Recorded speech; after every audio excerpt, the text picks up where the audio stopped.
Hey, what's up everyone? Morey Croson here, and today we're going to be comparing Shelly-Ann Fraser-Pryce's 10.67 with her 10.6 flat, and we'll start the video right now. This is the newest edition of the Performance Lab. Reach your individual goals. You don't want to just talk about straight line speed. We also want to talk about your ability to be quick. We break down your video. Let's make you into the quarterback I know you can become. All right, so I'm really excited about doing this breakdown just because, this is really, in my opinion, a lot of times, what it's about in terms of, just really trying to get to the nitty gritty of the science of what are the numbers, what are the things that are truly separating the top sprinters in the world. And I think that the more we can understand, the more that we see, and the more that we can connect to, some of these differentiators, the better we will be able to implement it within our own sprinting, right? So the reason I like to do these breakdowns is because it really helps me in being able to, watch these sprinters to be able to become a better coach, right? So I'm wanting to become better here by looking to see what are these guys doing, or girls, or gals, or ladies, or however, women, in terms of their development, right? In terms of how are they getting better.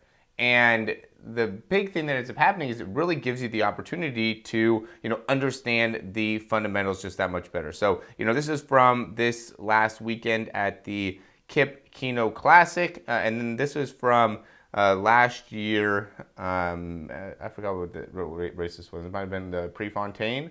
But anyway, we're going to go into it here. We have Shelly-Ann Fraser-Pryce. This is against Elaine Thompson when she ran the 10.60. What stood out to me is at the end, right? And when I went and I counted the steps here, right? This was going to be her 51st step, or this is her 51st step, okay? And when we go and we look at Shelly-Ann from a couple days ago, that was that same step, right? And so that tells me that she's improving from a number perspective, right? That tells me that there's improvements in terms of how she is able to improve her distance. And she looks really great in terms of, her turnover, how her feet are landing here. So, when she lands, she just does such a great job of being able to, decelerate into that landing, right? So we can see the numbers here, somewhere in it says 2.5, but it's got to be before that, a little bit before 2.5.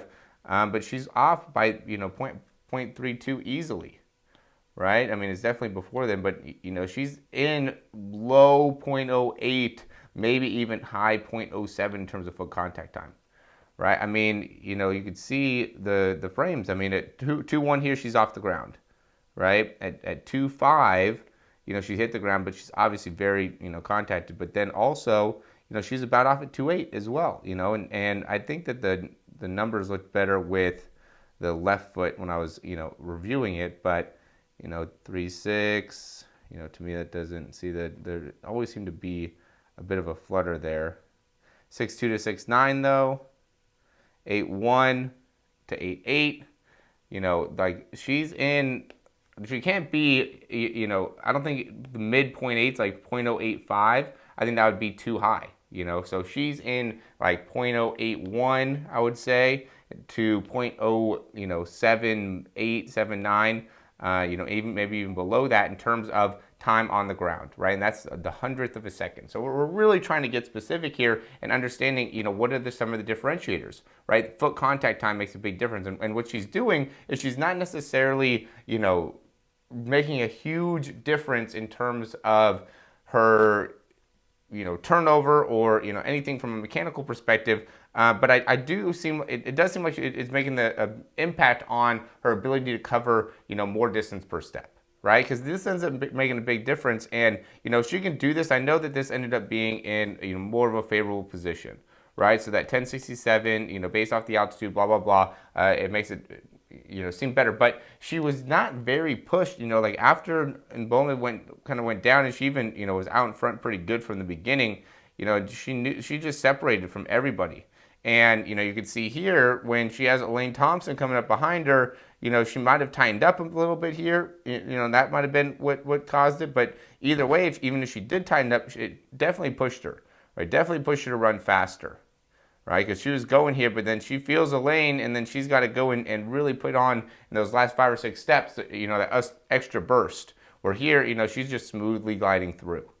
Okay, and this is 10.67, right? And this is 10.6. And the point is that, and I love watching Shelly-Ann Fraser-Pryce at the end, right? Because every time at the end of these, you know, she just seems like she's so loved by, you know, other track and field, you know, women and people, you know, even another, you know, runner from Kenya comes and, you know, congratulates her. Like, everybody is there to, you know, congratulate her. And you can kind of compare that to, and I don't want to put shade into like Sha'Carri Richardson, but, you know, like, there's a huge difference, right, between somebody like Shelly-Ann Fraser-Pryce and you know, how well renowned she is in the track and field in comparison to you know, some of the other sprinters. And the point is, you know, don't sleep on Shelly-Ann Fraser-Pryce. I know everybody, we're all talking about, and I am included, right, talking Elaine Thompson and how she can, you know, potentially break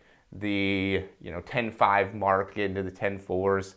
And I think that Shelly-Ann Fraser-Pryce is equally as high of a potential of being able to make that happen, right? Because she is just very quick. And to me, this just shows that she is in a great place right now. Like, this did not seem difficult to her at all, right?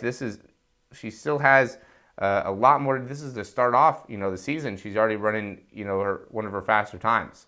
So don't be surprised if she really makes a big run here, because she's probably very, very determined after, you know, losing in the Olympics. She's probably been working very, very hard. Let's just look to it like turnover rate as well. Let's get a sense for where that is. I think this is a good one here. So we'll go 601 to, you know, about 0.38. That seems a little bit long for her. Yeah, 0.35. Right, so somewhere in that 0.34 range. Okay, we'll see where she is here. Look where she is at the end. 3.3.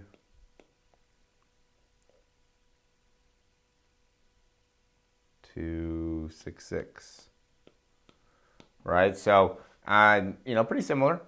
Right, okay, 0.33, 0.34 in terms of turnover rate. Okay, and what this could just mean is that she might be getting more distance per step. You know, it could also mean that she's obviously turning over better. There's a few different things that could end up, you know, coming into play. And this, at this point too, she could also be, you know, trying to run faster to be able to hold off a lane and not taking, you know, as much distance per step. Where again, I think she had a really nice finish here.